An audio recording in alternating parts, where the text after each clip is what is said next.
Control line کی دونوں جانب آج کل جماعتی حریت کانفرنس کی اپیل پر فسطائی بھارتی حکومت کی طرف سے سری نگر میں گروپ 20 کے اجلاس کے انعقاد کے خلاف مکمل ہڑتال ہے۔ ہڑتال کا مقصد بھارت اور عالمی برادری کو متنبع کرنا ہے کہ اہل کشمیر اپنے وطن عزیز پر ناجائز بھارتی قبضے اور جموں و کشمیر کی متنازع حیثیت کو نقصان پہنچانے کے مودی کے مذموم منصوبے کو مسترد کرتے ہیں۔ سری نگر کو جہاں نام نہاد کانفرنس کا انعقاد کیا جا رہا ہے، میرین کمانڈوز اور دیگر مختلف ایلیٹ فورسز کی تعیناتی کے ذریعے ایک غیر معمولی حفاظتی حصار میں لیا گیا ہے۔ علاوہ ازیں بھارتی فوجیوں، بلیک کیٹ کمانڈوز اور پولیس نے کشمیری عوام کو دہشت زدہ کرنے کے لیے مقبوضہ کشمیر کے چپے چپے پر تلاشیوں، چھاپوں اور وسیع کریک ڈاؤن کے دوران درجنوں افراد کو گرفتار کیا ہے۔ مقبوضہ جموں کشمیر کی سابق وزیر اعلیٰ محبوبہ مفتی کا اس سلسلے میں کہنا ہے کہ G20 اجلاس کے لیے مقبوضہ کشمیر کو بدنام زمانہ امریکی فوجی جیل گوئنٹانامو بے میں تبدیل کر دیا گیا ہے۔ مقبوضہ کشمیر میں آج G20 اجلاس کے انعقاد کے خلاف آزاد کشمیر اور پاکستان میں احتجاجی مظاہرے کیے جا رہے ہیں۔ بیرون ملک مقیم کشمیری بھی مقبوضہ جموں کشمیر میں G20 اجلاس کے بھارتی اقدام کی مذمت کے لیے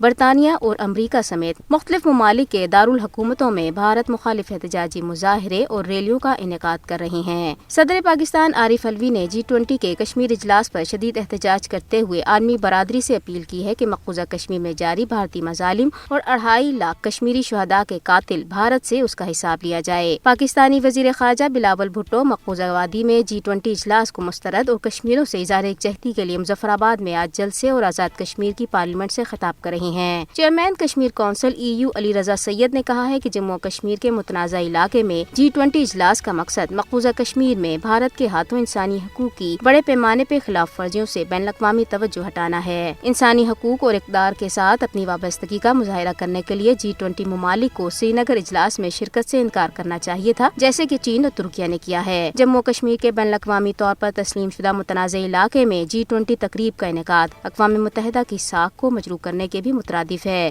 بھارت G20 جیسے گروپوں کے دھوکے پر مبنی اجلاسوں کے ذریعے نہ تو کشمیریوں کی آزادی کی آواز کو دبا سکتا ہے اور نہ ہی جموں کشمیر کی بین الاقوامی حیثیت کو کمزور کر سکتا ہے۔